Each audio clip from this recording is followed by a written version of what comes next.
तो दोस्तों नमस्कार, क्या हाल है। स्वागत है आपका खबर एचपी में। तो आइए नजर डालते हैं हिमाचल की तमाम मुख्य बड़ी खबरों पर। अगर इससे पहले आप वीडियो को लाइक नहीं किए हैं तो लाइक कर दीजिए और चैनल में नए हैं तो चैनल को सब्सक्राइब कर लीजिए। सीएम सुक्खू बोले कर्मचारियों को 3 महीने में डीए की किस्त, पुलिस भर्ती में महिलाओं को 30% आरक्षण। मुख्यमंत्री सुखविंदर सुक्खू ने कहा कि महंगाई भत्ते यानी कि डीए की लंबित किस्त के लिए कर्मचारी 2-3 महीने इंतजार करें, वह कुछ न कुछ जरूर देंगे। बता दें कि राजस्व आएगा तो कर्मचारियों में बंटा जाएगा। उन्होंने कहा कि पुलिस भर्ती में सरकार 30% आरक्षण महिलाओं को देने का प्रयास करेगी। वह सुक्खू ने कहा कि राज्य सचिवालय के कर्मचारियों की महंगाई भत्ते की मांग जायज है, वह डीए देना चाहते हैं, पर जब 3% डीए दिया तो राज्य सरकार पर 700 से 800 करोड़ रुपए का बोझ पड़ गया। जहां तक प्रदेश सचिवालय के कर्मचारियों के लिए 5 डे वीक की व्यवस्था करने की बात है तो इस बारे में विचार विमर्श किया जाएगा। वह सीएम ने चुटकी लिखी, ऐसा न हो कि इससे घर में झगड़े हो। सीएम बोले ओपीएस लागू करने पर केंद्र ने हिमाचल पर लगाई गई पाबंदियां, कर्ज लेने की सीमा भी घटाई। मुख्यमंत्री सुखविंदर सुक्खू ने कहा कि इस वर्ष हिमाचल प्रदेश सरकार के राजस्व में 1100 करोड़ रुपए की वृद्धि का अनुमान है। उन्होंने कहा कि अगर प्राकृतिक आपदा नहीं आती तो प्रदेश में 1500 करोड़ रुपए की रिकॉर्ड राजस्व वृद्धि दर्ज होती। उन्होंने कहा कि आपदा के दौरान कारोबार पर असर पड़ा, जिससे प्रदेश का राजस्व प्रभावित हुआ है। वही वर्तमान राज्य सरकार ने राजस्व बढ़ाने के लिए कई कदम उठाए हैं, जिनके सकारात्मक परिणाम सामने आए हैं।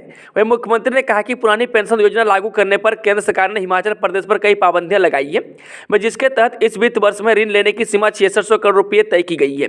इसके साथ ही बाह्य सहायता प्राप्त परियोजनाओं के लिए 3 वर्ष में कुल 2900 करोड़ रुपए ही लेने की सीमा तय की गई है, जबकि पहले इसके लिए कोई सीमा तय नहीं थी। इसके साथ ही उन्होंने कहा कि वर्तमान राज्य सरकार ने इस वित्त वर्ष में मात्र 4100 करोड़ रुपए का कर्ज लिया है, जबकि पिछली भाजपा सरकार ने वित्त वर्ष 2022-23 में 14000 करोड़ रुपए का कर्ज लिया था। इसके अतिरिक्त वर्तमान राज्य सरकार को ओपीएस लागू करने पर 1780 करोड़ रुपए की ग्रांट भी नहीं मिल रही है। इसके साथ ही उन्होंने कहा कि भाजपा नेताओं को केंद्र सरकार से हिमाचल पर लगी इन पाबंदियों को हटाने के लिए प्रयास करना चाहिए। विद्यार्थियों से उत्तीर्ण प्रमाण पत्र के लिए 100 रुपये वसूलेगा हिमाचल स्कूल शिक्षा बोर्ड। हिमाचल प्रदेश स्कूल शिक्षा बोर्ड से 10वीं और 12वीं पास करने वाले विद्यार्थियों को उत्तीर्ण प्रमाण पत्र के लिए 100 रुपये का शुल्क देना होगा। यह राशि वार्षिक परीक्षा शुल्क के साथ जमा होगी।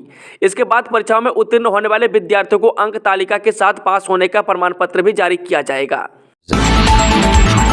एएसपी धर्मशाला करेंगे कारोबारी निशांत शर्मा मामले की जांच, हाईकोर्ट में स्टेटस रिपोर्ट दायर। कारोबारी निशांत मामले की जांच अब अतिरिक्त पुलिस अधीक्षक धर्मशाला करेंगे। वह सरकार ने बुधवार को हाईकोर्ट में इस मामले को लेकर स्टेटस रिपोर्ट दायर की है। बता दें कि हाईकोर्ट ने कहा कि इस मामले की रिपोर्ट तथ्यों के आधार पर ही होनी चाहिए। अदालत ने स्टेटस रिपोर्ट का अवलोकन करने के लिए एक कॉपी अपने पास जमा की है। वह मामले की अगली सुनवाई 4 दिसंबर को होगी। कृषि मंत्री चंद्र कुमार बोले निजी क्षेत्र की भागीदारी से शुरू होगी गोबर खरीद योजना। कांग्रेस सरकार की ओर से चुनावों के दौरान दी गई एक और गारंटी को पूरा करने के लिए कसरत शुरू हो गई है। वह सरकार किसानों से गोबर खरीद शुरू करने वाली है। वह निजी क्षेत्र की भागीदारी से योजना शुरू होगी। वह किसानों से सिर्फ सूखा गोबर खरीदा जाएगा। इसके लिए कृषि विभाग ब्लॉक स्तर तक क्लस्टर बनाकर किसानों का पंजीकरण करेगा। वह कृषि मंत्री चंद्र कुमार ने बताया कि गोबर से कृषि विभाग के फॉर्म में जैविक खाद तैयार की जाएगी ताकि किसान बागवान ऑर्गेनिक उत्पाद तैयार कर सके। वह सरकार ने तय किया है कि गोबर खरीद की प्रक्रिया पहले चरण में उन ब्लॉकों में शुरू की जाएगी जहां पर कृषि फॉर्म है। ऐसा इसलिए क्योंकि किसानों से गोबर खरीदने के बाद विभाग गोबर को अपने कृषि फॉर्म में रखकर जैविक खाद तैयार की जा सके। वह प्रदेश सरकार की ओर से की गई पहल से हिमाचल के किसानों को फायदा होगा। वह उल्लेखनीय है कि पूर्व भाजपा सरकार लगातार इस मामले को उठा रही है। वह किसानों से गोबर खरीद न होने से प्रदेश सरकार पर आरोप प्रत्यारोप लगा रही है। अब कांग्रेस सरकार ने इस गारंटी को पूरा करने जा रही है। हिमपात होने तक पर्यटकों के लिए बहाल रहेगा रोहतांग दर्रा, बीआरओ की मौजूदगी से होगा सफर सुरक्षित। देश विदेश के पर्यटक इस वर्ष नवंबर में भी रोहतांग दर्रे में बर्फ के दीदार कर रहे हैं।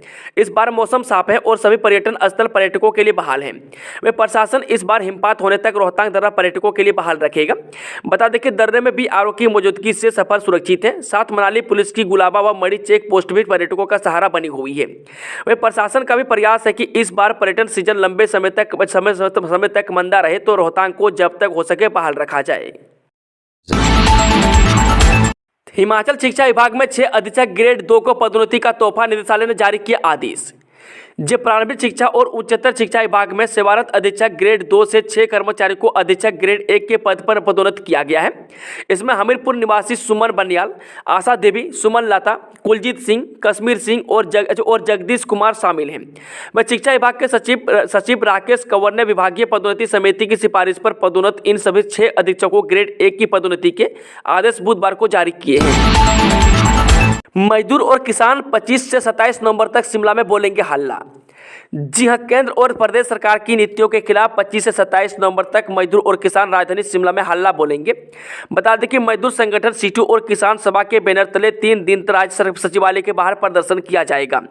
वह सीटू के अध्यक्ष विदेंद्र मेहरा ने बताया कि 44 श्रम कानूनों को खत्म कर बनाई गई मजदूर विरोधी 4 श्रम संहिताओं को रद्द करने की मांग उठाई जाएगी। वह किसानों के लिए न्यूनतम समर्थन मूल्य की सुविधा मांगी जाएगी। वह किसानों के कर्ज माफ करने और स्वामीनाथन आयोग की सिफारिशों को लागू करने के लिए आवाज बुलंद किया जाएगी। वह न्यूनतम वेतन को 26,000 रुपये तय करने, केंद्र और राज्य में एक समान वेतन लागू करने, बिजली विधेयक 2022 को वापस लेने की मांग की जाएगी।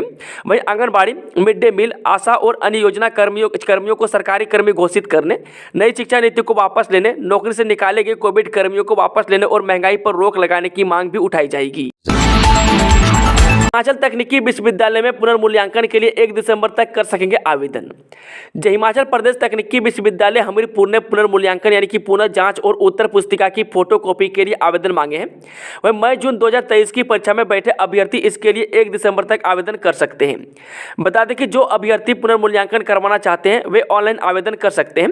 वह पुनः जाँच और उत्तर पुस्तिका की फोटोकॉपी प्राप्त करने के लिए ऑफलाइन फॉर्म भरकर उपरोक्त तिथि तक तकनीकी विश्वविद्यालय भेजना होगा। वह तकनीकी विश्वविद्यालय के परीक्षा नियंत्रक ने कहा है कि जो अभ्यर्थी पुनर्मूल्यांकन, पुनः जांच और उत्तर पुस्तिकाओं की फोटोकॉपी लेना चाहता है वह तय तिथि तक आवेदन कर सकता है।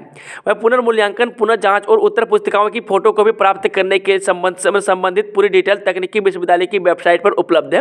वह पुनर्मूल्यांकन के लिए ऑनलाइन आवेदन करने के लिए लिंक भी वेबसाइट पर ही है। हिमाचल प्रदेश शिक्षा बोर्ड ने घोषित की टेट की तिथियां, यहां देखें पूरा शेड्यूल। हिमाचल प्रदेश स्कूल शिक्षा बोर्ड ने प्रदेश भर में होने वाली टेट परीक्षाओं को लेकर तिथियां घोषित कर दी है। वह बोर्ड के सचिव डॉक्टर विशाल शर्मा ने बताया कि परीक्षाओं को लेकर प्रदेश भर में बनाए केंद्रों में 26 नवंबर रविवार को सुबह के सत्र में जेबीटी और शाम के सत्र में शास्त्रीय परीक्षा का आयोजन किया जाएगा। वह सोमवार सुबह के सत्र में टीजीटी, नॉन मेडिकल और शाम के सत्र में भाषा अध्यापकों की टेट परीक्षा होगी। उन्होंने बताया कि परीक्षाओं में भाग लेने वाले परीक्षार्थी बुधवार से ही बोर्ड की वेबसाइट पर आना, आवेदन नंबर और जन्म की तिथि अपलोड कर एडमिट कार्ड प्राप्त कर सकते हैं। वे परीक्षा से संबंधित अधिक जानकारी के लिए परीक्षार्थी कार्यालय के फोन नंबर पर भी संपर्क कर सकते हैं। विधायक रवि ठाकुर ने सुनी जन समस्याएं, काजा में 1 करोड़ 86 लाख से बनने वाले छात्रावास का किया शिलान्यास। विधायक रवि ठाकुर ने स्पीति के लिदांग, लारा, काजा, लांगचा, कोमिक और हिक्किम में जन समस्याएं सुनी। इस दौरान काजा में 1 करोड़ 86 लाख रुपए की लागत से बनने वाले कन्या छात्रावास का शिलान्यास भी किया। यह छात्रावास पहले से बने छात्रावास के साथ ही बनेगा। वह विधायक रवि ठाकुर ने कहा कि असल में स्पीति में छात्रावास की मांग लंबे समय से उठाई जा रही थी। वह उक्त छात्रावास में 12 कमरे बनेंगे जो कि स्पीति की मिट्टी से बने होंगे। वह मिट्टी से बने कमरों में सर्दियों में ठंड का एहसास काफी कम होता है। उन्होंने कहा कि 1.5 साल के अंदर इस छात्रावास को तैयार कर लिया जाएगा। वह काजा पुलिस परिसर में 66 लाख की लागत से बनने जा रहे सम्मेलन कक्ष का भी शिलान्यास किया। इसके साथ ही काजा में बन रहे ग्रामीण हट का निरीक्षण किया। वह विधायक ने लंबित पड़े कार्य की अनुमानित लागत तय करके शीघ्र कार्य पूरा करने के निर्देश दिए। वह कोमिक, हिक्किम और लांगचा में लोगों को जन समस्याओं का समाधान करने के लिए विधायकों ने आश्वासन दिए। इस अवसर पर एसडीएम हर्ष अमरेंद्र नेगी, उत्तरकाशी की सिलक्यारा टनल में फंसे मजदूरों पर बोले सीएम सुक्खू, जल्द बचा लेगी भारत सरकार। उत्तरकाशी की सिलक्यारा टनल में फंसे मजदूरों को लेकर हिमाचल प्रदेश के सीएम सुखविंदर सिंह सुक्खू ने कहा कि हम चाहते हैं कि टनल में फंसे हिमाचल और देश के अन्य हिस्सों के मजदूर सुरक्षित अपने घर लौटे आएं। वह लोग कई दिनों से फंसे हुए हैं। मुझे लगता है कि भारत सरकार और अन्य रेस्क्यू टीम जल्द से जल्द फंसे मजदूरों को बचा लेगी। ददाहू गिरी नदी से श्री रेणुका जी तक विशाल शोभा यात्रा 1 सप्ताह तक चलने वाली अंतर्राष्ट्रीय मेले का हुआ शुभ आरंभ। सिरमौर में अंतर्राष्ट्रीय श्री रेणुकाजी मेले की पहली सांस्कृतिक संध्या में सिने जगत पंजाबी व सूफी कलाकारों के साथ हिमाचली कलाकार धमाल मचाएंगे। वहीं 22 नवंबर को होने वाली सांस्कृतिक संध्या में सूफी गायक राजा हिर, बॉलीवुड गायिका सुजाता मजूमदार और पंजाबी गायक सोनू सुरजीत लोगों को मनोरंजन करते दिखेंगे। वे पंजाबी भाखड़ा, हरियाणवी घूमर, राजस्थानी काली बेलिया, उत्तराखंड हरोली और जैसी आकर्षक प्रस्तुतियां दर्शकों के मंत्र मुग्ध करेंगी। सिरमौर में डेंगू से तीसरी मौत, पांवटा के तारूवाल के युवा ने देहरादून में तोड़ा दम। जिला सिरमौर के पांवटा साहिब उपमंडल में डेंगू से एक युवक की मौत हो गई है। वह जिले में डेंगू से मौत का यह तीसरा मामला है। अब तक डेंगू से मौत के तीनों मामले पांवटा साहिब इलाके से ही आए हैं। वे प्राप्त जानकारी के अनुसार बुखार के चलते तारूवाल निवासी ज्वेलर अमन वर्मा का देहरादून में इलाज चल रहा था, जहां उसकी उपचार के दौरान मौत हो गई। मुख्यमंत्री सुखविंदर सिंह सुक्खू का ऐलान, 2 साल का पूरा एरियर और डीए 2 महीनों में चुकता करेगी हिमाचल सरकार। मुख्यमंत्री सुखविंदर सिंह सुक्खू ने ऐलान किया है कि सरकार आर्थिक संकट के बावजूद प्रदेश सरकार के सभी कर्मचारियों को 2 महीने के भीतर डीए का भुगतान करेगी। इसके अलावा 2 साल में सभी कर्मचारियों को बकाया एरियर का भुगतान किया जाएगा। उन्होंने कहा कि सत्ता में आने के बाद प्रदेश सरकार ने बचे 1,26,000 एनपीएस कर्मचारियों को पुरानी पेंशन बहाल की है। सीएम सुखविंदर सिंह सुक्खू सचिवालय में रहेंगे मौजूद, शपथ ग्रहण समारोह में होंगे शामिल। दिल्ली से स्वस्थ होकर आने के बाद मुख्यमंत्री सुखविंदर सुक्खू 22 नवंबर को पहली बार सचिवालय में बैठेंगे। वह सचिवालय में अधिकारियों के साथ नियमित तौर पर होने वाली बैठकों में भाग लेंगे। सीएम सुक्खू 26 नवंबर को अपने गृह जिले हमीरपुर प्रवास करेंगे। इस दौरान वह बरसात के दौरान प्राकृतिक आपदा का शिकार हुए पीड़ितों को राहत राशि बांटेंगे। अब हिमाचल में भी लागू होगी बघेल की गोबर खरीद योजना, इतने रुपये किलो खरीदेगी सरकार। गोधन न्याय योजना के माध्यम से गोबर की सरकारी खरीद के ब्रांड एम्बेसडर बन चुके छत्तीसगढ़ के मुख्यमंत्री की यही योजना अब हिमाचल प्रदेश में लागू होने जा रही है। मैं मालूम हो कि हिमाचल प्रदेश विधानसभा चुनाव 2022 में कांग्रेस के वरिष्ठ पर्यवेक्षक भूपेश बघेल की देखरेख में बनी 10 गारंटियों में से एक गारंटी गोबर खरीद की भी थी। वह छत्तीसगढ़ में 3 लाख से अधिक किसानों ने लाभ उठाया है। हिमाचल में 5 डे वीक पर बड़ी अपडेट, सीएम सुक्खू ने कही यह बात, डीए पर भी दिया बयान। हिमाचल प्रदेश सचिवालय के कर्मचारियों की मांग जायज है। वे प्रदेश के सरकारी कर्मचारियों का डीए 12% हो चुका है, लेकिन पिछली सरकार ने कर्मचारियों की जितनी भी देनदारियां हैं वो हम पर थोपी है। वह मुख्यमंत्री सुखविंदर सुक्खू ने बुधवार को कहा कि पूर्व सरकार के 5 साल के कार्यकाल में जो मामले हुए हैं वो अब 10 महीने में निकलकर सामने आ रहे हैं। वहीं क्रिप्टो करेंसी घोटाला, कर्मचारी चयन आयोग भर्ती घोटाला, पुलिस भर्ती घोटाला सहित अन्य मामलों में पूर्व सरकार ने कुछ भी नहीं किया। यह सारी परिस्थितियां जो पैदा हुई है वह पिछली सरकार की बदौलत हुई है। वह श्री सुक्खू ने कहा कि हमारी सरकार बनने के बाद पिछले 10 महीने में हमने वाइल्ड फ्लावर हॉल का केस जीता, पोस्टकॉर्ड 817 का केस जीता और उन बच्चों को अब हम रोजगार देने जा रहे हैं। हमारी सरकार पूर्व सरकार के घोटालों को तलाश कर रही है और जनता जो पैसे फंसे हैं उन्हें भी लौटाने का प्रयास कर रही है। ईडी का बड़ा एक्शन, नेशनल हेराल्ड मामले में अटैच की 752 करोड़ की संपत्ति। ईडी ने नेशनल हेराल्ड केस में यंग इंडिया की 751 करोड़ 9 लाख रुपए की संपत्ति अटैच की है। वह कांग्रेस से जुड़े यंग इंडिया के खिलाफ यह कार्रवाई मनी लॉन्ड्रिंग से जुड़े मामले की गई है। इस कंपनी में सोनिया गांधी और राहुल गांधी की 76% हिस्सेदारी है। इसी केस में ईडी ने 3 अगस्त 2022 को दिल्ली की हेराल्ड बिल्डिंग में स्थित यंग इंडिया कंपनी का ऑफिस सील कर दिया था। 2 और 3 अगस्त को ईडी की टीम ने सुबह से देर शाम तक नेशनल हेराल्ड के दिल्ली, मुंबई और कोलकाता समेत 16 ठिकाने पर छापेमारी की थी। यह कार्रवाई सोनिया और राहुल से पूछताछ के बाद ही की गई थी। मैं बता दें कि नेशनल हेराल्ड केस का मामला सबसे पहले भाजपा नेता सुब्रमण्यम स्वामी ने 2012 में उठाया था। अगस्त 2014 में ईडी ने इस मामले में स्वतः संज्ञान लेते हुए मनी लॉन्ड्रिंग का केस दर्ज किया। वह केस में सोनिया गांधी, राहुल गांधी और कांग्रेस की ही मोतीलाल वोरा, ऑस्कर फर्नांडिस, सैम पित्रोदा और सुमन दुबे को आरोपी बनाया गया था। पहली बार ओटीए भर्ती में होगा कंप्यूटर बेस्ड टेस्ट, पायलट आधार पर टीसीएस से एग्जाम करवाने की तैयारी में सरकार। हमीरपुर कर्मचारी चयन आयोग के भंग होने के बाद पेंडिंग भर्तियों के मामले में हिमाचल सरकार अब एक बड़ा कदम उठाने जा रही है। राज्य चयन आयोग कंप्यूटर बेस्ड टेस्ट यानी डीबीटी के जरिए पहला एग्जाम लेने जा रहा है। वह पायलट आधार पर यह एग्जाम टीसीएस यानी टाटा कंसल्टेंसी सर्विसेज करवाया जाएगा। यह भर्ती परीक्षा ऑपरेशन थिएटर असिस्टेंट की होगी। वह ओटीए पोस्ट कोड 1073 में कुल 162 पद हैं और इसमें हमीरपुर कर्मचारी चयन आयोग द्वारा लिए गए आवेदनों में 1848 आवेदक हैं। वह मुख्य सचिव प्रबोध सक्सेना ने बताया कि फिलहाल पायलट आधार पर यह एग्जाम करवाया जा रहा है। सभी स्कूल और कॉलेजों के कंप्यूटर सिस्टम मिलाकर करीब 2500 कंप्यूटर एग्जाम लेने के लिए उपलब्ध है। यही वजह है कि ऐसा एग्जाम चुना गया है, जिसके आवेदक 2500 से कम है। हालांकि हिमाचल में जूनियर ऑफिस असिस्टेंट भर्ती के लिए 1.5 लाख तक आवेदक भी आते हैं। एसबीआई में निकली बम्पर भर्ती, भरे जाएंगे 5,000 से अधिक पद, 12 दिसंबर तक करें ऑनलाइन आवेदन। जो भारतीय स्टेट बैंक यानी कि एसबीआई में भर्ती बम्पर भर्ती निकली है। में एसबीआई ने सर्कल बेस्ड ऑफिसर यानी कि सीबीओ पदों पर आवेदन आमंत्रित किए हैं। में एसबीआई सीबीओ भर्ती अभियान के तहत के समय सर्कल बेस्ड ऑफिसर के कुल 5280 पद भरे जाने हैं। इनमें से 2157 पद अनारक्षित, 1421 पद ओबीसी, 527 ईडब्ल्यूएस, 787 एससी और 388 पद एसटी कैटेगरी के भरे जाने हैं। बता दें कि इन पदों के लिए आवेदन करने वाले अभ्यर्थी का ग्रेजुएट होना जरूरी है। में आवेदन प्रक्रिया आज 22 नवंबर से शुरू हो गई है।